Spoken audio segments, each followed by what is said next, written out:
parole de courage, pied droit, reflet de volonté.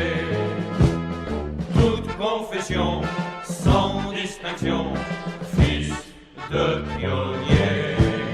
Pied droit, c'est notre seul bagage, pied droit, voilà notre fierté. Rien ne pourra faire oublier notre passé.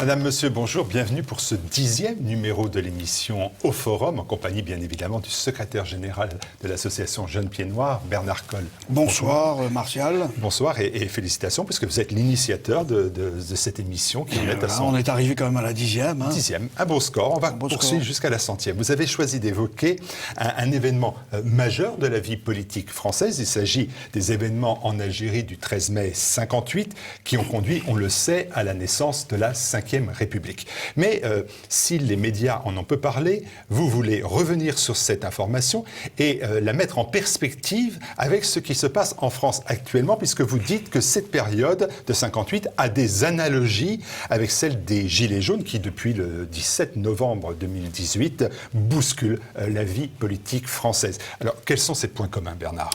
Alors il est vrai que le chef de l'État, le gouvernement, les hommes politiques, les médias, d'une façon générale, tous les intellectuels, les décrypteurs de l'information, se sont bien gardés d'évoquer les événements du 13 mai 1958. Ils ont beaucoup parlé de mai 68.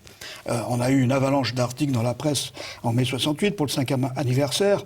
Mais pourquoi ont-ils laissé de côté le 13 mai 58 ?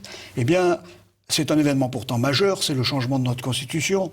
Et il faut savoir que changer de Constitution, c'est changer le rapport, les relations entre l'État et les citoyens. C'est donc pas une petite chose. Je veux dire, par rapport à 68, 58 a été effectivement quelque chose de très important. Et on a le sentiment aujourd'hui qu'avec les Gilets jaunes, on se trouve dans une situation similaire, c'est-à-dire l'incapacité de l'État de répondre aux Français, de répondre à une révolution qui était spontanée, pacifique et populaire, qui a été la révolution du 13 mai 58. Voilà, c'est le premier point de rapprochement avec les Gilets jaunes. Quand on évoque le 13 mai 58, bien sûr, on pense immédiatement aux journées qui ont suivi, qui ramènent De Gaulle au pouvoir et à la création, je l'ai dit tout à l'heure, de la 5e République. Alors, pour ceux qui n'ont pas vécu cette période-là, pourriez-vous nous rappeler globalement le contexte de mai 58 en Algérie et bien évidemment ses conséquences immédiates ? Alors, le 13 mai 58 débute un long processus qui va ramener De Gaulle au pouvoir au nom de l'Algérie française, il ne faut pas l'oublier. Alors, le 13 mai 58 commence en fait le 8 février 58 par le bombardement de Saket Sidi Oussef en Tunisie. L'aviation française bombarde un camp du FLN. Malheureusement, il y a des victimes civiles. Cela provoque au niveau international, notamment à l'ONU, un certain nombre de réactions. La gauche française soutient aussi, évidemment, le FLN. Il y a une forte agitation parlementaire qui va entraîner la chute du gouvernement de Félix Gaillard et la nomination de Pierre Fimelin. Mais Pierre Fimelin est un homme politique favorable aux négociations avec le FLN et ça va provoquer une immense manifestation populaire en Algérie à l'occasion du 8 mai 45 où les anciens combattants vont descendre dans la rue. À ce moment-là, quel est le nombre d'anciens combattants en Algérie ? Alors il y a sur une population de 10 millions d'habitants, 650 000 anciens combattants, 400 000 Français musulmans, 250 000 pieds noirs, des guerres 14-18 et 39-45, et leur leader, leur responsable, le président de l'Union nationale des combattants d'Algérie, Auguste Arnoux, va les faire descendre massivement le 13 mai 1958, à la suite de l'assassinat le 9 mai, on peut parler d'un assassinat, ce sont 3 soldats français qui étaient prisonniers en Tunisie, le sergent Robert Richomme, les soldats René de Courtex et Jacques Feuillebois sont fusillés en Tunisie, alors que, évidemment, les conventions internationales, normalement, leur permettaient de survivre. Et c'est là que les anciens combattants et les Français d'Algérie descendent massivement le 13 mai dans la rue. Le contexte est très patriotique. Ce sont des drapeaux tricolores, comme pour les Gilets jaunes, que les manifestants agitent. Et il va y avoir effectivement, devant l'absence d'autorité de l'État, différents groupes qui vont essayer de profiter de la situation, et principalement les gaullistes qui sont très bien organisés, avec Jacques Soustel, Michel Debré, Léon Delbecq, et qui vont réussir à placer leur chef le 13 mai, quand le général Salan va crier « Vive le général de Gaulle » au Forum d'Alger. D'ailleurs, c'est peut-être un message que le général Salan et Soustel et Delbecq ont regretté plus tard, mais le processus est en marche et le général de Gaulle va finir par devenir président de la République en décembre 1958. Il a beaucoup été écrit sur le 13 mai 58, on a même parlé de 13 complots Oui. du 13 mai. C'est une période durant laquelle de nombreuses personnes s'activent, tant civiles que militaires. On a même parlé d'un coup d'État militaire avec l'opération Résurrection. Oui. Selon vous, quels sont les ouvrages qui retracent le mieux cette période, là aussi, si on s'y intéresse? Alors là, il y a énormément de livres qui ont été écrits sur le 13 mai 58, et très tôt, en juin 58, paraissent d'ailleurs les premiers ouvrages, dont un des plus connus, Les 13 complots du 13 mai, essaye de détailler un peu toutes ces équipes qui, entre les activistes de l'Algérie française, les gaullistes, d'autres groupes, et qui essayent de prendre le pouvoir à cette occasion. Il y a surtout d'excellents documentaires et de bons films, parce que, évidemment, toutes les radios, les télévisions, les équipes de cinéma étaient sur place.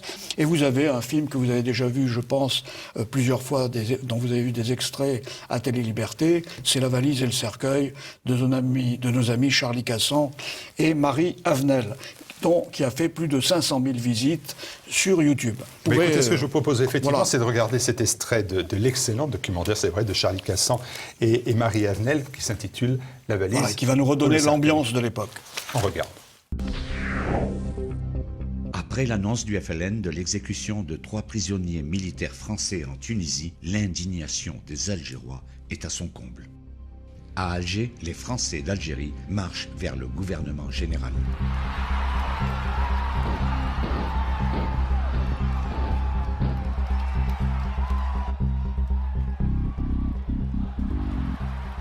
En quelques heures, ils prennent le gouvernement général.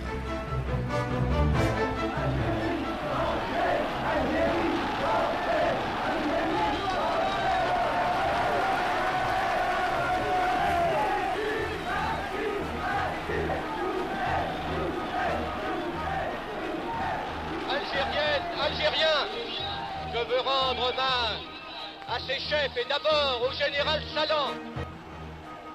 Les gaullistes s'emparent de ce mouvement populaire pour ramener De Gaulle aux affaires politiques. Sous la pression d'un coup d'État militaire préparé par les gaullistes, le président Coty se voit contraint de faire appel à De Gaulle pour constituer un nouveau gouvernement. De Gaulle obtient les pleins pouvoirs pour 6 mois et se déclare prêt à assumer les pouvoirs de la République. À Alger, un comité de salut public est créé sous la présidence du général Massu et l'on commence à crier le nom de Gaulle.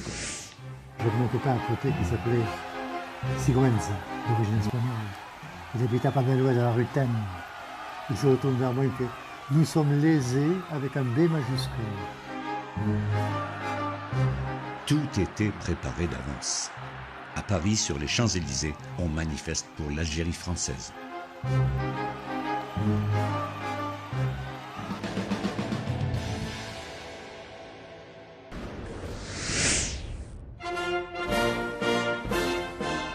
Le 4 juin 1958, De Gaulle se rend à Alger.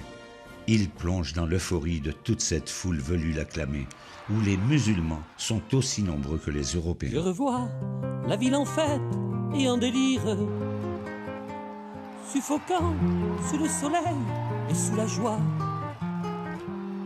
Quand soudain je me retourne, elle se recule et la foule vient me jeter entre ses bras. Je me suis disputé avec mon père. Mon père m'a dit ceci quand il m'a vu partir avec des musulmans, le drapeau français, Algérie française. Mon père m'a dit « Tu le regretteras ». Et j'ai dit à mon père, enfin, écoute, c'est pas possible. Là, on a le sauveur, la personne qu'il nous fallait.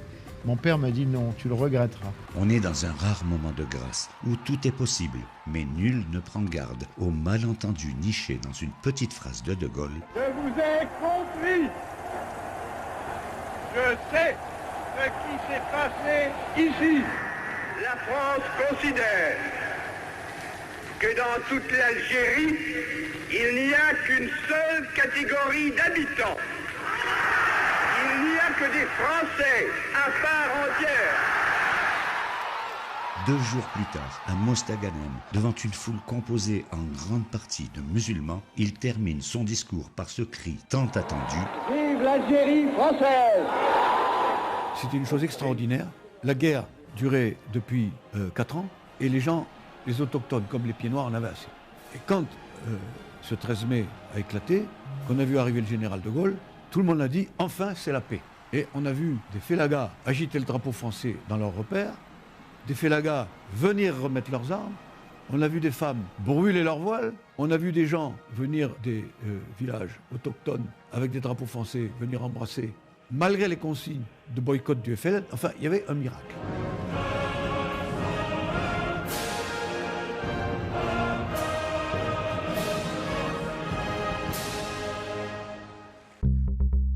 Grâce à cet incroyable élan fraternel du Forum d'Alger, après 12 années de traversée du désert, De Gaulle reprend le pouvoir. Le 5 octobre 1958, c'est la naissance de la 5e République. Le 21 décembre, De Gaulle est élu président de la République. Le décor est posé, on vient de voir la succession des événements en Algérie. Alors, quelle est leur suite sur place, comme en France, comme en métropole ? Alors le principal événement, évidemment, c'est le retour de De Gaulle au pouvoir. Le 22 mai, dans une conférence de presse, il annonce qu'il est disponible pour assumer tous les pouvoirs. Le 4 juin, il va se rendre à Alger en tant que président du Conseil. C'est là qu'il va lancer sa fameuse phrase « Je vous ai compris », qui n'est pas ambiguë, puisque à l'époque, c'est évidemment tout le monde, tous français, de Dunkerque à Tamanrasset. Il n'y a en Algérie que des Français à part entière. La France est ici pour toujours. Et le 6 juin à Mostaganem, le 6 juin 1958, il lâchera même « Vive l'Algérie française ». Donc on ne peut pas dire qu'il y a eu une ambiguïté de sa part à l'époque, surtout que le 14 juillet 58, l'armée fait venir à Paris, comme vous le voyez sur ces images, 7000 anciens combattants et jeunes français musulmans qui ont défilé, applaudis par, évidemment, toute la population qui était sur les Champs-Élysées ce jour-là. Ouais, c'est vraiment la volonté de Gaulle de maintenir l'Algérie française et de le signifier ce 14 juillet 58. Alors, il est bien évident que c'est quand même un symbole fort. Les Champs-Élysées, on le voit aujourd'hui avec les Gilets jaunes, c'est un lieu de rassemblement du peuple français. Alors c'est vrai, mais dans tous ces événements, alors vous citez le FLN pour quand il fusille en Tunisie nos 3 soldats français, mais il y a quand même un grand absent, c'est le FLN qui est pourtant pour certains le seul représentant à ce moment-là du peuple algérien. Quelle est la réaction du FLN, là encore, en Algérie, mais aussi en France ? Alors le FLN est le grand absent au final de tous ces événements. En 1957, il a été laminé au niveau de la bataille d'Alger. Il a perdu la bataille du terrorisme face à l'armée française. Il a perdu la bataille aussi à l'ONU, où il n'a pas été reconnu comme représentant du peuple algérien. Et en mai 1958, le FLN, qui aurait pu commettre des attentats spectaculaires, il y avait une foule énorme, dans laquelle d'ailleurs il n'y a eu aucune victime, on a l'impression qu'il n'agit pas, non seulement parce qu'il est faible, mais aussi parce qu'il est, semble-t-il, informé des intentions prochaines et futures du général de Gaulle. Donc lui, le général de Gaulle, qui continue par contre à laisser croire à la population française que l'Algérie va rester française. Les départements d'Algérie, les 3 départements d'Algérie deviennent 15 départements. Ils sont intégrés administrativement. Les timbres d'Algérie disparaissent. Les plaques d'automobile aussi sont unifiées. Enfin bref, tout est fait pour faire croire à l'intégration, voire même à l'assimilation totale de l'Algérie avec De Gaulle. Le slogan de l'époque, c'est « Avec De Gaulle, tous Français ». Le FLN en 1958 refuse ce qu'on va appeler la paix des braves, offerte par De Gaulle aux combattants des Djebel. L'armée française est pourtant, comme vous le dites, en passe de gagner la guerre d'Algérie. Et puis d'un seul coup, tout au moins en septembre 1959, on a vraiment l'impression que De Gaulle change radicalement de cap. Alors effectivement, qu'est-ce qu'il reste au FLN? Il a perdu la bataille des villes, il a perdu la bataille du terrorisme, il lui reste la bataille des Djebel. Il va la perdre en 58 et en 59 avec le plan Chal et avec l'accord que donne De Gaulle au général Chal, justement, d'engager 60 000 harkis de plus, ce qui porte les effectifs de 150 000 à 210 000 harkis combattants contre le FLN, qui lui n'arrive pas à regrouper plus de 20 000 à 30 000 combattants maximum pendant toute la guerre d'Algérie. À la pointe du FLN, il n'y a jamais eu plus de 30 000 combattants dans la LN. Le Bachagha Boualem, d'ailleurs, à l'époque, a dit que l'armée française aurait pu embaucher 500 000 harkis, et non pas 210 000. Parallèlement en France comme en Algérie, De Gaulle, par contre, continue à placer ses hommes.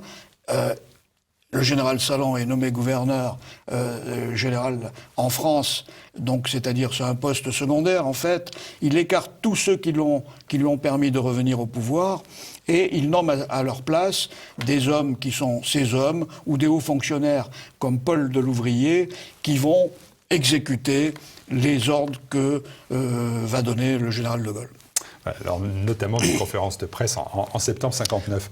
Mais comment expliquez-vous ce revirement politique aussi radical et rapide? Vous pensez, vous, que la plupart des analyses du 13 mai 58 ne soulignent pas assez la partie cachée, finalement, de ces événements? Le plus important ne semble pas se passer sur le terrain, mais dans des négociations qui sont confidentielles, on va même dire secrètes, notamment au plan international. Alors tout à fait, bon, vous venez de parler de la conférence de presse du 15 septembre 1959 de Gaulle. C'est un changement radical de politique.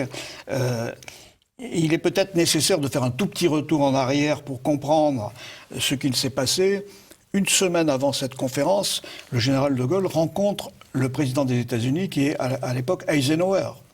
Donc on s'aperçoit qu'à chaque moment important de la guerre d'Algérie, De Gaulle va rencontrer les Américains et les Anglais. Et non, les présidents ou les premiers ministres anglais ou américains. Il faut voir que la politique américaine a été définie en 1943-44 par Roosevelt. C'était une politique de décolonisation totale. En 1944, De Gaulle rencontre Roosevelt et dans cette discussion qui a été retraduite par le fils de Roosevelt dans ses mémoires, il explique que De Gaulle s'engage auprès de Roosevelt à décoloniser quand le moment sera venu. Et d'ailleurs, on voit que pendant la première guerre d'Indochine, celle de 45 à 54, la guerre menée par la France, De Gaulle aura une position très coloniale. Il restera très fidèle à l'Indochine française. Mais parce qu'il estime simplement que ce n'est pas encore le moment de décoloniser. Le 26 janvier 1946, De Gaulle est chassé du pouvoir par les partis politiques. Ça va être 12 années durant lesquelles il va faire sa traversée du désert, comme en général on le dit. Mais les Américains ne l'abandonnent pas. Ils vont lui offrir un avion en 1947 qui va lui permettre de se déplacer en toute indépendance du gouvernement français, alors qu'il n'a aucune fonction officielle. Mais il sera évidemment... cet avion sera piloté par des Américains, avec des Américains, ce qui permet effectivement aux Américains de contrôler, voire même d'influencer les actes du général de Gaulle à ce moment-là. Ouais, on va aller sur une autre piste aussi. Durant cette période, la recherche des matières premières, notamment de pétrole, s'intensifie bien évidemment au niveau mondial. Et la France, elle explore les richesses de son empire colonial. D'importantes découvertes sont faites notamment au Sahara. Cela a-t-il pu avoir un lien avec même le déclenchement de la guerre d'Algérie? Ou est-ce que c'est audacieux de le dire? Mais on est quand même surpris par des coïncidences comme celle de la confirmation début 1954 des grands gisements pétroliers dans le Sahara. Ce n'est que début 1954 qu'on a la certitude de l'importance des gisements de gaz et de pétrole du Sahara, qui s'ajoute à la grande richesse minière du Sahara, qui est déjà exploitée par la France d'une façon importante. Et donc, début 54, 1er novembre 54, le déclenchement de la rébellion algérienne, c'est quand même pas très loin. Alors bien sûr qu'il peut y avoir des coïncidences, mais il ne faut pas oublier qu'à l'époque, ouvertement, les États-Unis comme l'URSS soutiennent ouvertement le FLN. Dans les déclarations qu'on voit à l'époque, au nom de la liberté des peuples, du libre choix des peuples à leur indépendance, États-Unis et URSS soutiennent les mouvements indépendantistes. Le FLN continue à pratiquer sa torture. Cela ne gêne pas, évidemment, ni les États-Unis, ni l'URSS. Alors, autre piste encore, assez peu évoquée finalement, en 1957, c'est aussi l'année, donc on était avant 58, il n'a pas de pouvoir particulier, c'est l'année où De Gaulle se rend en voyage privé en Algérie, et il y va, sait-on pourquoi ? Alors oui, personne ne relève effectivement que début 1957, De Gaulle va effectuer 2 voyages en Algérie, et particulièrement au Sahara. Il va vérifier la réalité du travail fait par les sociétés pétrolières françaises et de l'importance des gisements qui sont découverts et de l'indépendance, car c'est le thème qui est développé dans toute la presse de l'époque, de l'indépendance que va acquérir la France grâce à ces gisements. D'ailleurs, Alain de Sérigny, qui à l'époque est directeur de l'Écho d'Alger, reproduit toutes les déclarations du général de Gaulle lors de ses visites et souligne effectivement les déclarations extrêmement favorables à ces découvertes de Gaulle, qui affirme que grâce à cette énergie, la France va retrouver une indépendance totale, voire même son rang dans les premières puissances mondiales. Mai 58, je reviens, c'est quand même le moment que De Gaulle choisit pour rencontrer Eisenhower juste avant son retour au pouvoir, c'est ce que vous dites. Oui, tout à fait. Et c'est un moment d'ailleurs d'instabilité très importante au niveau du Parlement français. La France et le gouvernement est très déstabilisé, on l'a vu tout à l'heure.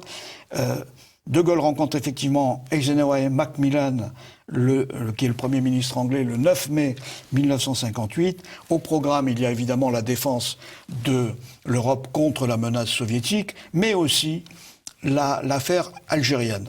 Et dans la presse de l'époque, on retrouve la grande satisfaction d'Eisenhower et de Macmillan des entretiens sur l'Algérie. Ils sortent rassurés de ce que leur a dit le général de Gaulle.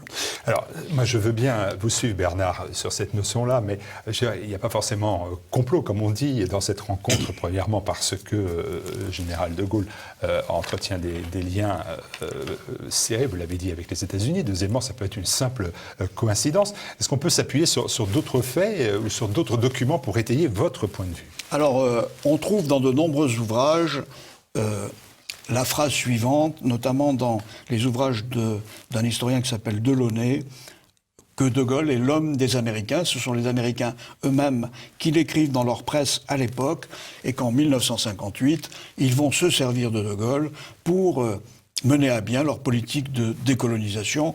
Tout simplement, ils sont cohérents avec eux-mêmes.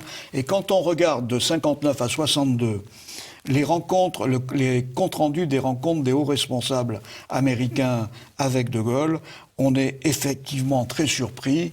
Alors comment connaît-on aujourd'hui ces comptes rendus ? On les connaît surtout par les interprètes qui ont servi au cours de ces entretiens, et on est surpris de voir que De Gaulle informe les Américains en permanence de l'avancement de sa politique de décolonisation, alors que publiquement, il tient un discours contraire aux pieds noirs, aux harkis. La France ne les abandonnera jamais. Où j'ai du mal à vous suivre, c'est qu'il y a des livres importants comme celui d'Henri Christian Giraud qui, lui, dit, même si le rôle des Américains peut apparaître fondamental, De Gaulle, c'est surtout pour lui l'homme des Soviétiques. On ne peut pas être à la fois l'homme des Américains et l'homme des Soviétiques à ce moment-là. Alors, De Gaulle a été l'homme de beaucoup de personnes. On retrouve dans une lettre de Gaulle à Paul Reynaud de 1935 cette phrase assez surprenante « Je suis votre homme ». Et Philippe de Gaulle, dans ses mémoires, cite souvent cette phrase de Gaulle « Je marche avec vous » quand il voulait donner son accord avec à d'autres responsables politiques de très haut niveau.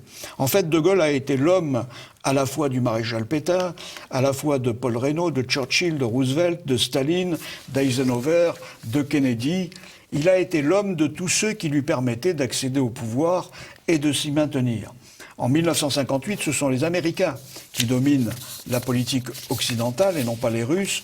Et d'ailleurs, les Soviétiques laissent faire. Ils ont un allié puissant en France, le Parti communiste, qui à l'époque fait 20%. Mais puisque les Américains font le travail, pourquoi s'en mêler? Donc il est beaucoup plus logique que De Gaulle soit l'homme des Américains à ce moment-là que l'homme des Russes.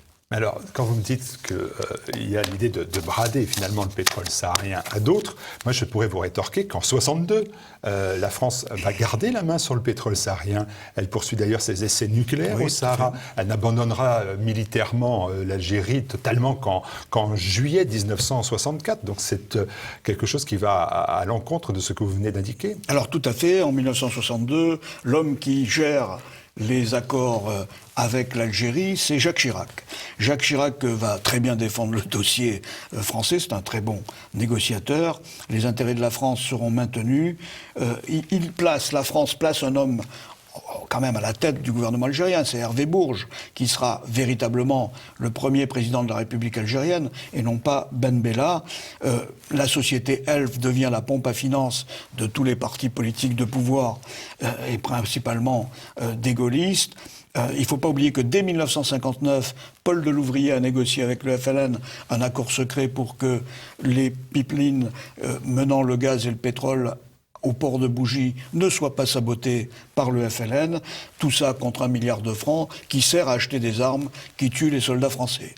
En fait, il y a une politique souterraine qui évidemment aujourd'hui apparaît grâce à tous les récits qu'on connaît des négociateurs de l'époque. Parce que je vous parlais de 64, je vais même avancer, parce qu'en 65, il y a le coup d'État du colonel Boumedienne. On parle de tout cela, bien évidemment, actuellement, en regard des événements qui se déroulent en Algérie. Est-ce que cela va changer les avantages dont dispose l'État français en Algérie? Là, je vous ai placé en 1965. Tout à fait, parce que Boumedienne est un dur, un pro-soviétique. L'Algérien Hervé Bourges est mis en prison. Il ne faut pas oublier qu'Hervé Bourges a pris la nationalité algérienne en juillet 62. C'est grâce à Jacques Chirac qu'il sera sauvé. Jacques Chirac appelle son ami Boumedienne, mais les collaborateurs d'Hervé Bourges connaîtront un sort beaucoup plus pénible. En 1900, le FLN reprend la main sur le pétrole à partir de ce moment-là, et en 1974, ce sera le premier choc pétrolier, et là, la France perd carrément ses avantages sur le pétrole algérien, sauf le fait de détourner l'argent par le réseau Elf pour les partis politiques. C'est Giscard d'Estaing prendra la décision du tout nucléaire en France à ce moment-là.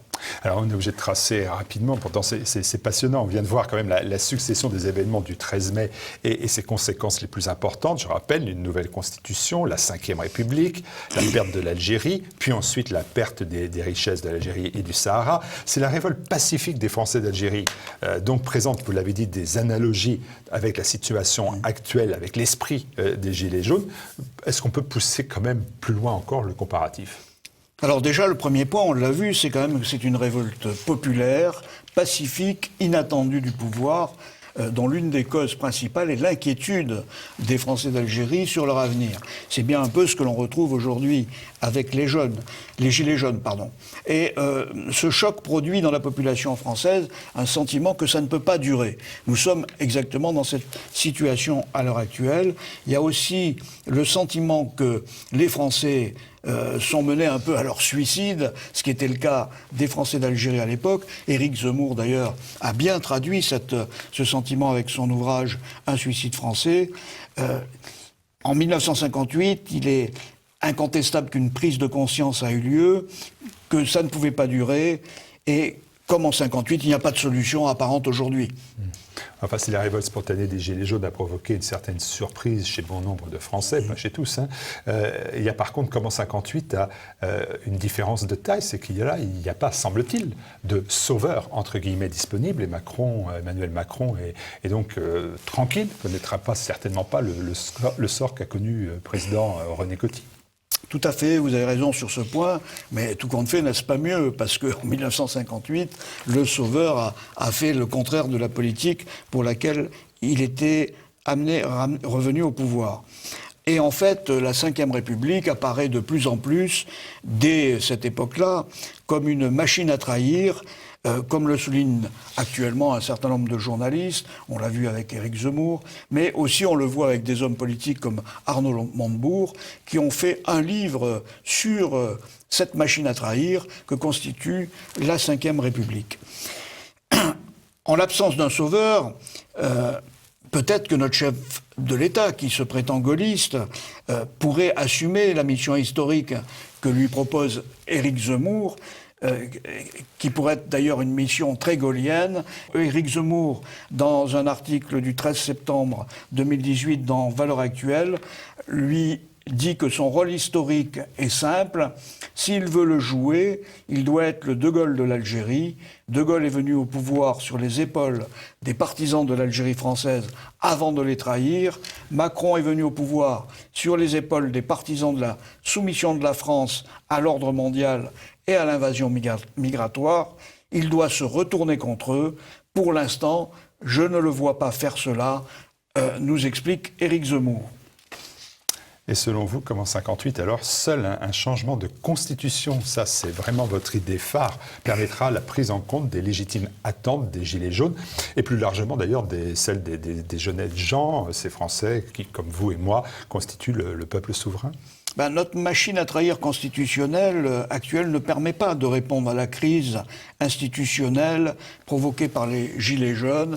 D'ailleurs, Emmanuel Macron l'a rappelé à plusieurs fois, il veut faire encore une modification de la Constitution, mais une Constitution doit être non pas pensée par les hommes politiques, elle doit être faite par le peuple et voulue par le peuple lui-même.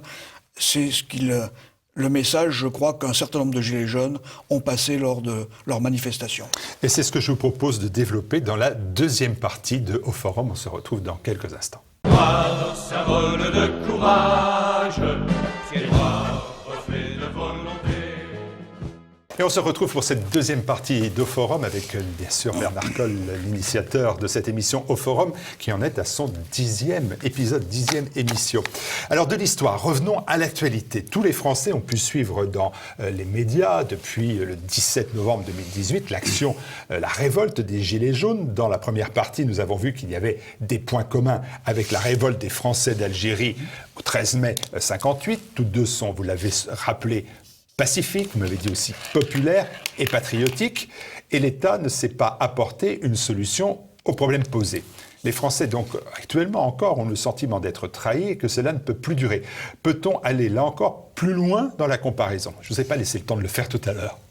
Oui, alors aujourd'hui, tout le monde a constaté que les manifestations, les vrais gilets jaunes, pas les dernières manifestations qu'on a vues, ce sont des drapeaux rouges que les manifestants de la CGT agitent, ce sont des drapeaux bleu, blanc, rouge. Donc en fait, il y a une révolte populaire, patriotique et pacifique qui a eu lieu. Et la grande question qui se pose aujourd'hui pour le pouvoir, d'ailleurs comme pour les partis politiques, c'est la question que le général Massu avait résolue au moment du 13 mai 1958, c'est comment canaliser ce torrent pour le faire aller dans le bon sens, c'est-à-dire celui du parti auquel on appartient, du mouvement auquel on appartient. Alors le chef de l'État et le gouvernement ont été, là aussi, on le voit bien, à partir du 17 novembre, surpris, même effarés par la réaction et la révolte populaire qu'ils n'avaient pas vu venir, qu'ils n'avaient pas compris, qu'ils n'avaient pas vu. Mais au final, pour le gouvernement, comme pour le monde politique, tout semble, ou on essaie de faire en sorte que tout se passe comme si rien n'était arrivé. Et on le voit dans la réponse du pouvoir, parce qu'elle n'est vraiment pas visiblement à la hauteur des attentes. Alors que ce soit le 9 avril le Premier ministre ou dernièrement le 25 avril le chef de l'État, on a l'impression que ils avaient tout prévu, que en fait les solutions qu'ils apportent sont les bonnes solutions. Ils pensent régler les problèmes principalement de nouveau par une redistribution d'argent et des effets d'annonce, c'est-à-dire que tout ça n'a rien de très nouveau et que la revendication principale des Gilets jaunes du début, qui est une revendication d'amélioration de leurs conditions de vie, n'est pas la seule de l'ensemble des demandes des Gilets jaunes, et qu'en fait on ne peut on ne peut trouver de solution à ce problème que si on revient au principe même de la République française, qui est le gouvernement du peuple, par le peuple, pour le peuple. D'ailleurs, si cette formule avait été appliquée, y aurait-il eu la révolte des Gilets jaunes? La réponse des Français oubliés, la réponse au problème des Français oubliés, voire sacrifiés par l'État, ne peut venir que du respect de ce principe de gouvernement. Le gouvernement de la France, c'est le gouvernement du peuple, par le peuple, pour le peuple. En vous écoutant, il me vient aussi à l'esprit une autre similitude, quand même, entre 58 et puis aujourd'hui, c'est la violence de la répression par l'État des Gilets jaunes. Et en fait, dès le changement de politique algérienne de De Gaulle en fin 59, les associations dites pro-Algérie française ont été mises à l'index, leurs réunions ont été interdites à partir de janvier 60. Ce sera même carrément une répression policière entraînant des centaines d'arrestations et des dizaines de victimes. Et là, ce rapprochement, on peut le faire. Tout à fait. La Constitution actuelle met entre les mains de l'exécutif, c'est-à-dire du chef de l'État, tous les pouvoirs. La répression des Gilets jaunes et celle des Français d'Algérie à partir de fin 59-60 a des points communs absolument palpables. La violence de cette répression est d'ailleurs soulignée largement par la presse. Il n'y a pas de solution à ce problème-là. Là aussi, dans la Constitution, la force est mise à la disposition de l'État, mais non pas à la disposition de celui qui dirige l'État. La force publique est destinée à maintenir la nation et à maintenir la cohésion nationale. D'ailleurs, Emmanuel Macron, dans son discours du 3 juillet 2017 au Parlement réuni à Versailles, avait dit vouloir rendre sa dignité au peuple et dire que la finalité de la République, c'est quand même le peuple. Mais aujourd'hui, qu'est-ce qu'on a? On a un gouvernement de Macron, pour Macron et par Macron. D'ailleurs, écoutons en effet ce passage du discours du chef de l'État, c'est à Versailles, on est en 2017, un discours qui est révélateur à ce moment-là de sa volonté affichée de redonner au peuple sa place dans la République. On regarde ensemble. L'aveuglement face à un état d'urgence qui est autant économique et social que sécuritaire. Là-dessus, j'ai toujours considéré que le peuple français était plus sage et plus avisé que beaucoup ne le croient. De redonner à ceux qui sont exclus la simple dignité de l'existence, leur juste place dans le projet national. Le mandat du peuple, ce n'est pas d'instaurer le gouvernement d'une élite pour elle-même, c'est de rendre au peuple cette dignité collective qui ne s'accompagne d'aucune exclusion. Seulement voilà, jusqu'ici, trop souvent, nous avons fait fausse route. Ces réformes seront soumises à votre vote. Mais si cela est nécessaire, je recourrai au vote de nos concitoyens par voie de référendum.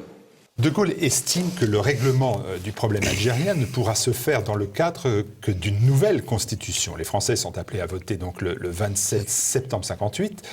Cette constitution de la Ve République va être adoptée le 4 octobre.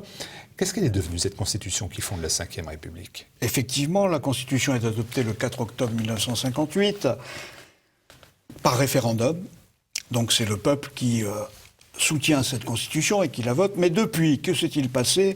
Elle a été modifiée 16 fois en 56 ans, 7 fois par référendum, 9 fois par le Parlement. Plus de 60% de son texte a été changé, complètement modifié. Et surtout, le 28 octobre 1962, De Gaulle viole sa propre constitution en inversant le sens même de la République, en obtenant par référendum l'élection du président de la République au suffrage universel. Évidemment, c'est une violation qui a soulevé à l'époque de violentes critiques, notamment du président du Sénat d'alors, Gaston Monnerville, qui, dans un retentissant discours le 9 octobre 1962, déclara « Le jeu normal des institutions est faussé, la Constitution est violée ouvertement, le peuple est abusé ». D'autres hommes politiques, comme François Mitterrand, avaient condamné cette violation de nos institutions. Si effectivement la Ve République apporte la stabilité quand même d'une autorité unique, pour vous, le chef de l'État se substitue, c'est ça vraiment le nœud de cette affaire. Il se substitue au peuple souverain. En réalité, en faudrait-il pas remettre la démocratie française à l'endroit ? Alors beaucoup de Français sont quand même, on le voit dans les médias et dans les journaux, surpris par les déclarations de Emmanuel Macron. C'est « je décide que, je veux que, je fais ceci, je fais cela ». Où est la République ? On est en ce que les gens appellent en Macronie totale. Donc ce ne sont plus les mandataires élus par le peuple souverain, les parlementaires, les élus locaux, qui choisissent eux-mêmes un chef du gouvernement, voire même un chef de l'État, pour lui donner une majorité qui soit conforme à ce que demande le peuple, mais c'est un chef d'État auquel les Français donnent, pour être cohérents avec eux-mêmes, une majorité parlementaire, on le voit avec les dernières élections, de députés qu'on ne connaît pas, qui la plupart du temps ne sont pas des spécialistes de la politique ou des professionnels du droit, pour simplement exécuter le programme du chef de l'État. Un programme d'ailleurs qui est fait de briques et de brocs, qui est assez hétéroclite quand on le regarde, et qui ne peut être fait que pour avoir une large assise électorale. Donc en fait, il faudrait revenir logiquement, c'est du bon sens, si on veut une démocratie, il faut qu'elle s'appuie sur sa base et non pas sur sa pointe. Aujourd'hui, la pyramide démocratique est inversée. On a une pyramide qui repose sur un seul homme, alors qu'il faudrait qu'elle repose sur un socle qui est l'ensemble du peuple souverain. Bon, vous dites en gros que la Ve République est devenue, par l'élection du chef de l'État au suffrage universel, une monarchie présidentielle. Mais qu'est-ce qu'il faut clairement pour revenir à une démocratie réelle ? Puis même d'ailleurs après, une constitution réellement démocratique. Est-ce que c'est vraiment possible d'ailleurs ? Alors c'est bien la question que se posent aujourd'hui beaucoup de personnes, parce que effectivement on a un État d'un président monarque qui a plus de pouvoir que Louis XIV. Depuis la Révolution française, on a connu 14 constitutions et quasiment tous les systèmes politiques.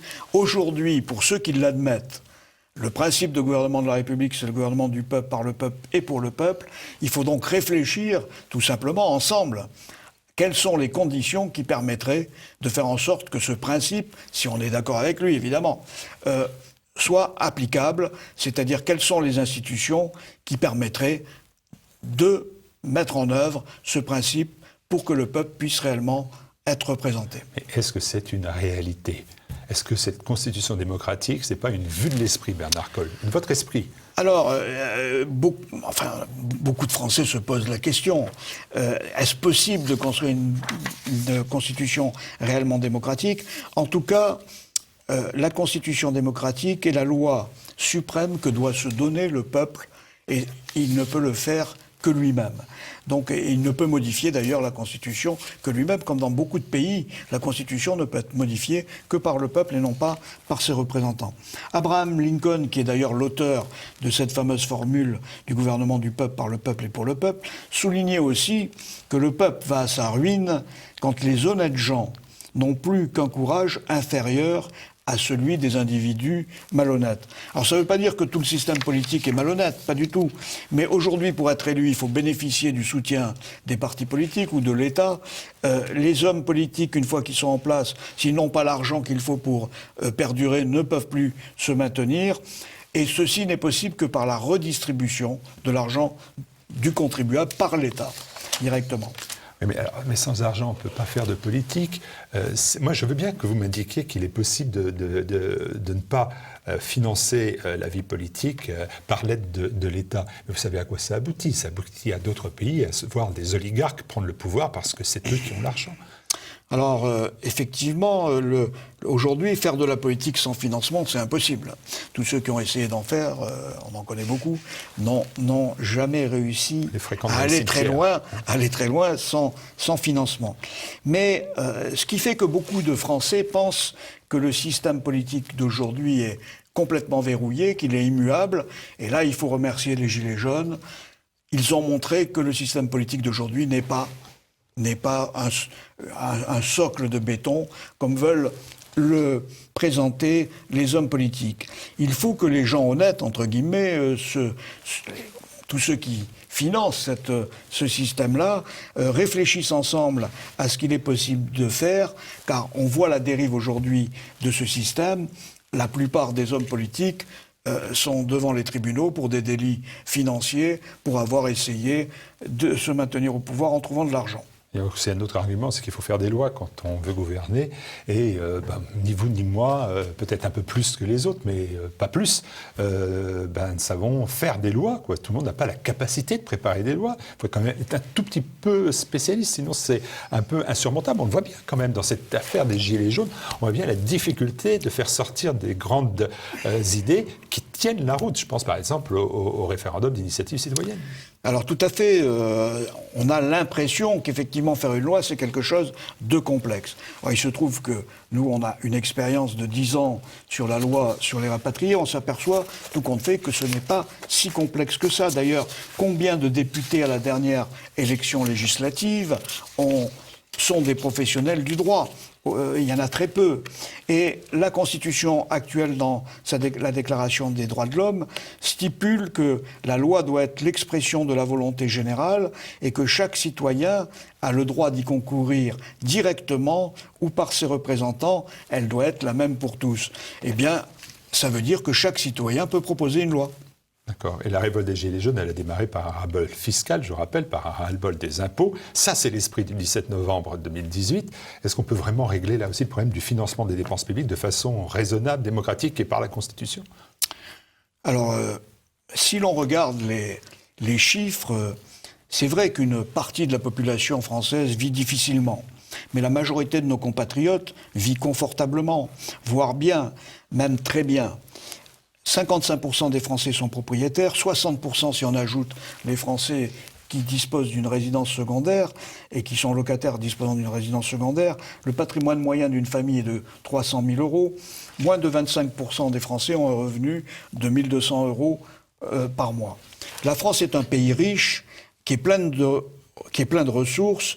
Il y a beaucoup d'argent encore en France, on l'a vu avec malheureusement le drame de Notre-Dame de Paris. En quelques jours, à 1,3 milliard d'euros, il y a même 300 millions d'euros de trop. Ce n'est pas l'argent qui manque en France, mais son bon usage. L'État d'ailleurs le sait, puisque la seule solution qu'il trouve, c'est le toujours plus d'impôts. Jusqu'à la rupture des Gilets jaunes que vous venez de souligner. Mais la véritable liberté des citoyens passe justement par la maîtrise de l'argent, notamment au niveau du financement des partis politiques, des syndicats et des médias, qui sont aujourd'hui financés par le pouvoir et qui pourraient être financés directement par les citoyens, car l'État n'a aucune valeur ajoutée dans les 40 milliards d'euros qui sont redistribués tous les ans aux partis politiques, aux syndicats, aux associations et aux médias. Donc vous êtes partisan de baisser les impôts ? Non, pas du tout. C'est simplement un transfert de responsabilité. L'État n'ayant aucune valeur ajoutée, partout où l'État n'a aucune valeur ajoutée, c'est aux citoyens eux-mêmes de financer. Demain, regardez pour la taxe audiovisuelle, les 139 euros, d'ailleurs, M. Darmanin veut la supprimer, et le fait de la supprimer, ça représente 2 milliards d'euros. Donc en fait, ces 2 milliards d'euros, les citoyens peuvent très bien les redistribuer aux médias de leur choix. Il suffit simplement qu'une loi leur dise « vous avez 50 euros à donner par an pour les médias, 30 euros à donner pour les partis politiques, 15 euros pour les syndicats, etc. etc. » Et on passera dans le siège de France Télévisions pour la prochaine émission de Forum. Mais on n'y est pas encore. Beaucoup pensent que le pouvoir, en finale, avant tout... que le pouvoir a en finale avant tout celui de l'argent, le pouvoir de l'argent et donc des médias. Peut-il y avoir une réelle liberté des citoyens quand la vie politique et celle des médias dépend finalement en grande partie, voire quasiment totalement d'un financement qui n'est pas, il faut bien le dire, toujours très transparent ? Tout à fait. Là aussi, on est dans le domaine des vrais pouvoirs. Il y a 3 pouvoirs sont dans la Constitution, l'exécutif, le législatif et le judiciaire. Mais le pouvoir de l'argent et le pouvoir des médias n'est pas dans la Constitution. D'où la nécessité d'avoir une Constitution qui intègre aussi ces 2 pouvoirs, de façon à pouvoir les contrôler et les suivre. Donc, la nécessité d'une nouvelle Constitution s'impose aussi par ce besoin d'avoir véritablement que le peuple ait vraiment la main sur le pouvoir de l'argent et des médias. Oui, mais je pourrais vous répondre que les présidents de la République qui se succèdent, souvent certains sont très gestionnaires. Alors on parle bien sûr d'Emmanuel Macron, qui a été votre banquier, et puis Georges Pompidou, Giscard d'Estaing. Ben voilà, des gages de qualité de gestionnaire. Tout à fait, mais quand on regarde les scores qu'ils ont eus, et notamment celui d'Emmanuel Macron, malgré la mise à disposition des ressources des grandes banques, malgré le côté, j'allais dire, bon accueil des médias nationaux, Emmanuel Macron n'a réalisé que 17% des inscrits au premier tour. Donc en fait, sa légitimité est très fragile, voire même elle est fictive, cette légitimité. Comment peut-on dire représenter le peuple français avec seulement 17% des inscrits ? Beaucoup de Français, et pour beaucoup de Français, les Gilets jaunes sont devenus le symbole des Français oubliés, des Français sacrifiés, dont chacun se retrouve un peu ou beaucoup dans cette description, et tout ça au nom de la raison d'État. Et on voit dans les interventions dans les médias que font leurs porte-parole, ou leurs symboles, ou leurs avocats, ou des citoyens responsables. C'est vraiment une force de proposition constructive. Moi, je l'ai vu à TV Liberté, nous avons reçu beaucoup de ces Gilets jaunes. Peut-on, à l'heure actuelle, considérer que les revendications des Gilets jaunes peuvent être réellement prises en compte par le chef de l'État, ou est-ce que vraiment ça ne sera pas envisageable ? Alors les Français ne remercieront jamais assez les Gilets jaunes, à notre avis, d'avoir créé cette situation nouvelle et exceptionnelle et durable actuellement en France. Mais les Gilets jaunes ne représentent qu'1 million de personnes aujourd'hui, grosso modo, qui ont revêtu ce vêtement pour se signaler. Mais les Français qui représentent le peuple souverain, c'est-à-dire les 47,6 millions de Français qui votent, doivent aussi pouvoir s'exprimer.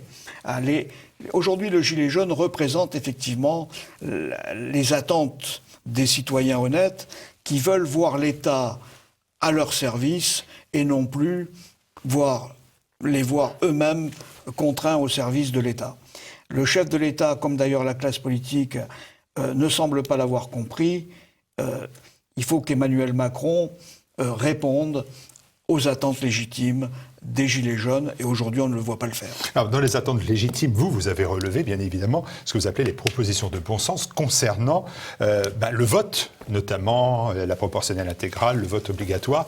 Ça sont des choses que vous avez relevées. Dans les revendications de bon sens, effectivement, il n'y a pas d'expression de la volonté générale sans le vote obligatoire.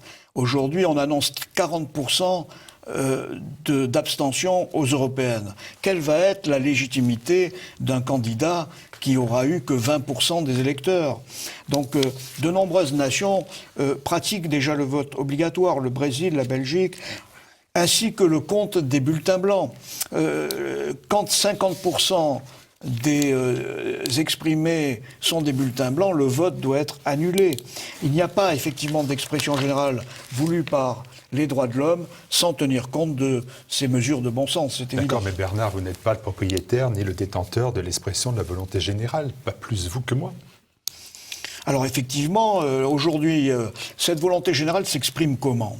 Elle s'exprime par les sondages, elle s'exprime par les déclarations des hommes politiques qu'ils disent les Français sont favorables à, les Français pensent que. Et la formule la plus savoureuse est celle de Nicolas Sarkozy qui a exprimé cette expression des Français en disant « je veux être le porte-parole de la majorité silencieuse ». Mais il n'a pas expliqué comment il entendait cette majorité silencieuse.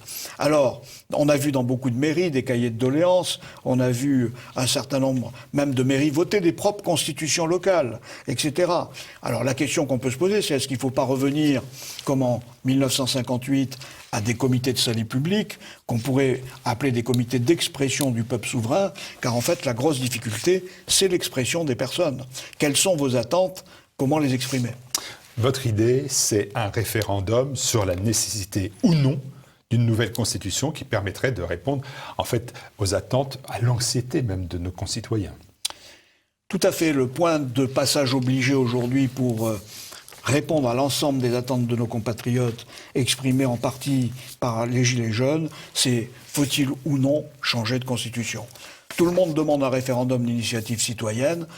Le seul référendum d'initiative citoyenne qui est cohérent par rapport à la situation actuelle, pour connaître la volonté générale, c'est déjà que les Français se reposent repose la relation État-citoyen qui est celle de la Constitution. Alors Bernard, vous vous rendez compte que le 17 novembre, les gens descendent dans la rue pour moins d'impôts et pour pouvoir rouler à 90 km/h sur les départementales. Vous leur dites qu'il y aura une Constitution possible, mais c'est l'affaire des spécialistes. Tout ça demande un temps fou. Ils voulaient du rapide, vous leur offrez des affaires à longtemps? Non, parce qu'en fait, la Constitution, c'est quelque chose de relativement simple. Une Constitution, qu'est-ce que c'est? Ce sont des principes et des institutions qui doivent mettre en œuvre ces principes. Très peu de personnes ont lu la Constitution, mais il faut 1 heure ou 2 pour lire la Constitution. C'est un petit manuel que vous voyez actuellement à l'écran. C'est quelque chose de très simple et il doit être d'ailleurs écrit simplement parce qu'il doit être compris par tout le monde et accepté par tout le monde. La clé de voûte d'une nouvelle Constitution doit être le respect du gouvernement du peuple, par le peuple et pour le peuple. Alors là, j'ai en face de moi, devant moi, la brochure que vous venez de publier sur votre action pour la loi Vérité et Justice pour les Français rapatriés. Si vous n'êtes pas au courant, eh bien, il suffit de regarder les 9 autres épisodes émissions Au Forum. Elle reprend les 36 annonces parues pendant... disons principalement pendant 10 ans, que ce soit dans Le Monde, Le Figaro, Valeurs Actuelles, bien évidemment Radio Courtoisie, Politique Magazine, TV Liberté. Ça a été une campagne de presse menée par votre collectif de 2008 à 2018, mais est-ce que vous n'avez pas le sentiment, pardonnez-moi de vous le dire, que ce bel effort a été quand même vain, que le chef de l'État et son gouvernement ignorent toujours, même cela, alors vous parlez de nouvelle constitution, mais ils ignorent même votre demande de loi de reconnaissance et de réparation des Français, pour les Français rapatriés? Mais c'est tout à fait cohérent par rapport au positionnement de l'État depuis 1962, qui a toujours nié d'abord la réalité des crimes dont ont été victimes les Français rapatriés. Mais aujourd'hui, grâce à cette campagne, nul ne peut dire « je ne savais pas ». Nous avons établi qu'un crime d'État et un crime contre l'humanité commis par le général de Gaulle contre les Français d'Afrique du Nord est une réalité historique. Il nous reste maintenant à voir la réparation, simplement, des préjudices subis par ces Français d'Algérie. Vous envisagez de lancer là aussi une campagne similaire, d'éditer un guide du citoyen peut-être? Alors nous envisageons effectivement de poursuivre notre campagne, cette fois-ci au niveau du référendum pour une nouvelle constitution, par une campagne de presse, par l'édition d'un livret qui sera un livret qui permettra à chaque citoyen de préparer avec nous cette constitution. Bon, on verra au forum numéro 11 la présentation de ce guide, de ce livret. Nous allons maintenant, si vous voulez bien, et rapidement aborder la dernière partie de notre émission. C'est la relation État-rapatrié et les activités, bien sûr, des associations harkis, pieds noirs et anciens combattants. À tout de suite. Noir, symbole de courage, pieds noirs, reflet de volonté. Et on se retrouve pour cette dernière partie de Forum en compagnie de Bernard Colle. Bernard, au mois d'août 2018, Emmanuel Macron a fait annoncer par la presse qu'il allait, je cite, s'occuper des harkis dans une pleine page du journal du dimanche. Le 25 septembre dernier, pour la 18e journée nationale en hommage des harkis, aucune annonce n'a été faite qui puisse répondre aux attentes de nos compatriotes. Ce jour-là, pourtant, Madame Dariussec avait dit que Emmanuel Macron parlerait d'ici quelques mois. L'Élysée avait même annoncé qu'Emmanuel Macron présenterait lui-même des mesures mémorielles choc en faveur des harkis d'ici la fin de l'année. 7 mois ont passé, presque 9, et rien d'arrivé. On a oui, accouché alors de 7 rien. mois après le 25 septembre 2018, il faut bien constater que Mme Dariussec a menti, que l'Élysée a menti, que M. Emmanuel Macron a menti. Mais là aussi, Emmanuel Macron, qui avait indiqué qu'il ferait le contraire de Sarkozy et Hollande, fait la même chose que Sarkozy et Hollande, c'est-à-dire qu'il poursuit dans la logique de l'État français depuis 1962, ce fameux mensonge français dénoncé par Georges-Marc Benamou. Il n'a pas décidé de changer de politique, il ne veut pas dire la vérité aux Français. Alors pourquoi cette politique qui ne peut aboutir qu'à une exaspération des Français concernés? Qu'est-ce qui pousse réellement à poursuivre cette politique néfaste? Eh bien, tout simplement parce que cette politique est celle qui a été retenue par l'État français en 1962 et que l'on peut résumer par cette phrase d'un rapport du camp de harkis, qui était un mouroir pour les harkis, le camp de Bias, qui disait en 1963 « Ce résidu disparaîtra par voie d'extinction ». Tout simplement, les les gouvernements attendent le décès des rapatriés. Quand il n'y aura plus de rapatriés, il n'y aura plus de problème rapatriés. Tous les grands leaders rapatriés disparaissent. On a notre ami Pierre Descaves, Gabriel Maine, Moussa Dazni, tous ceux qui avaient un combat derrière eux de longue date disparaissent. Impossible de briser le tabou que représente la trahison du général de Gaulle. Aujourd'hui, on pourrait résumer la politique 1962 de Gaulle, ça a été la valise. Macron, 2019, ce sera pour les rapatriés, le cercueil. Oui, mais une politique a été utilisée pour d'autres communautés, comme les anciens combattants sénégalais ou marocains. On attend les 10 derniers survivants pour parler d'eux, pour les décorer de la Légion d'honneur. Tout à fait, c'est exactement la même politique, mais à la différence, c'est que là, la dette de l'État vis-à-vis des générations suivantes est une dette transmissible, que ce soit sur le plan moral comme sur le plan matériel, nos descendants sont les héritiers de la dette de l'État. On a vraiment le sentiment que pour Emmanuel Macron, cette politique de l'abandon, il faut que ça aille vite, comme d'ailleurs De Gaulle avait fait vite en 61-62. Est-ce que ce rapprochement-là aussi, on peut le faire ? Tout à fait, on peut le faire parce que Emmanuel Macron est devant 2 élections difficiles pour lui, les européennes et les municipales. Et évidemment, la consigne que nous pouvons donner à tous nos compatriotes et à tous leurs amis, c'est ne votez pas Emmanuel Macron à ces 2 élections. Il faut qu'il ait le score le plus faible possible, de façon à montrer qu'il est illégitime. Les crimes d'État, les crimes contre l'humanité subis par les Français rapatriés, plus personne ne les conteste. Et puis, il y a le jugement du Conseil d'État qui a accordé 15 000 € à un fils de harki pour les préjudices moraux et matériels subis pour 9 années passées dans les camps de harki. Pour vous, c'est une victoire ? Alors tout à fait, les Français d'Afrique du Nord et les rapatriés au sens large ne remercieront là aussi jamais assez l'association Harki et Vérité et Kader Tamazout d'avoir obtenu cette décision exceptionnelle du Conseil d'État, c'est-à-dire c'est la dernière instance de jugement en France qui fait jurisprudence. D'ailleurs, 2 fils de harki ont déjà obtenu la même somme, 15 000 € pour avoir passé dans des camps de la honte 9 années de détention et de relégation. Il y a actuellement, toutes les associations de harki, évidemment, se mobilisent. Il y a grosso modo 80 000 à 100 000 harkis et enfants de harkis qui peuvent bénéficier de cette mesure. Donc là, en fait, l'État va être au pied du mur, soit être inondé de demandes et il sera condamné à chaque fois puisqu'il y a jurisprudence, soit faire voter une loi, et cette loi, forcément, ne pourra être qu'une loi pour l'ensemble des rapatriés. C'est assez mal parti, vous avez bien compris que l'État n'a pas d'argent, on le voit bien tous les matins en se réveillant. Donc, est-ce que vous pensez que c'est possible de trouver cette somme-là, pour, même si elle est justement due ? Alors ça, c'est la rengaine de tous les gouvernements depuis des années. Mais nous avons interrogé tous les experts économistes et financiers, M. Attali, M. Nicolas Baverez, Mme Agnès Verdier-Molinet et bien d'autres, et même Emmanuel Macron. Il y a de l'argent suffisamment pour financer les 2 à 3 milliards par an que représente la dette de l'État envers les rapatriés, ceci sur 15 ans à 20 ans. L'État vient de trouver 35 milliards d'euros pour sauver 200 000 emplois à la SNCF. 2 milliards d'euros par an, ça ne représente que le montant de la redevance télévisée, 239 € par habitant. 3 milliards d'euros par an, c'est l'augmentation de 3 centimes d'euros sur les carburants.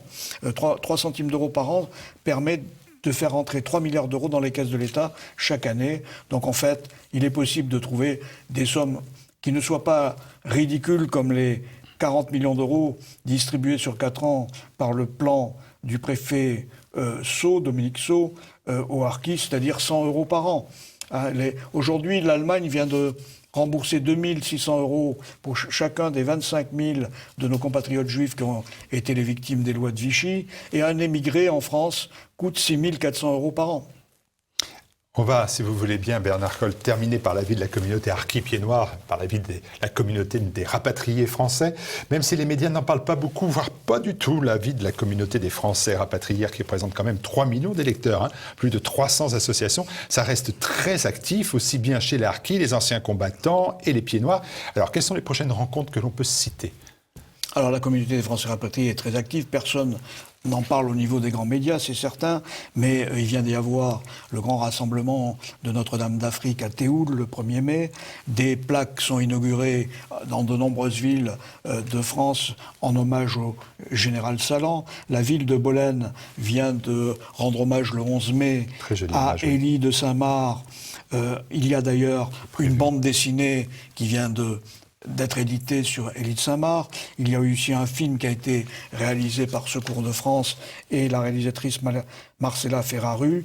Les éditions du Triomphe viennent de sortir une très belle bande dessinée sur les harkis. Et c'est sans compter, il y a une très grande activité. Comment ? Et c'est sans compter sur toutes les revues et les publications. Voilà, alors il y a aussi toutes les éditions, toutes les publications de la communauté rapatriée. Je voudrais parler simplement de 2 ouvrages qui viennent de sortir récemment. L'ouvrage Algérie, les oubliés du 19 mars 62 d'Alain Vincenot, qui avait déjà fait un livre sur les Pieds Noirs, et l'Évangile selon saint Finance de notre ami Louis Bachou, qui est un très grand architecte et un économiste, qui évoque justement un des problèmes, le problème du rôle de l'argent dans la société d'aujourd'hui. Les Français rapatriés et leurs amis qui veulent être informés ont évidemment accès à de nombreux sites Internet, à de nombreuses publications. Nous n'en évoquerons que quelques-unes. L'Écho de l'Oranie, bien connu des téléspectateurs de Télé-Liberté. Pieds Noirs d'hier et d'aujourd'hui, dont la couverture, vous le voyez, représente les Gilets jaunes, qui est animé par notre ami Jean-Marc Lopez. La Voix des combattants de l'Union nationale des combattants, une des plus grandes associations d'anciens combattants, 200 000 adhérents. Les petites revues telles que Les Pieds Noirs de la Côte Basse ou l'Amicale de Saint-Cloud foisonnent. Et évidemment, nous avons un certain nombre de revues amies qui traitent des grands problèmes au niveau mondial, comme la revue Conflit de Pascal Gauchon, dont il est toujours très intéressant et passionnant de suivre les hors-séries. Il y en a eu un récemment sur l'Afrique. Eh bien, on le voit, une communauté particulièrement active, je le disais, qui mériterait d'avoir accès aux grands médias. En attendant, elle a accès aux médias alternatifs, ce qui n'est pas si mal, même des fois, même mieux. Rendez-vous au Forum 11 pour connaître la suite des projets que vous avez. Nous donnons rendez-vous, effectivement, Martial, à tous nos amis, au prochain au Forum numéro 11. Merci. Merci Bernard.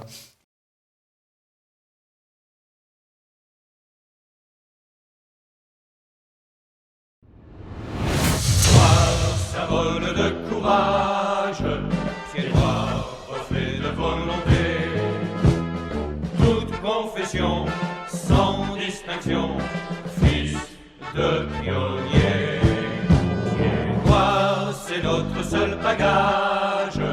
Pieds noirs, voilà notre fierté. Rien ne pourra faire oublier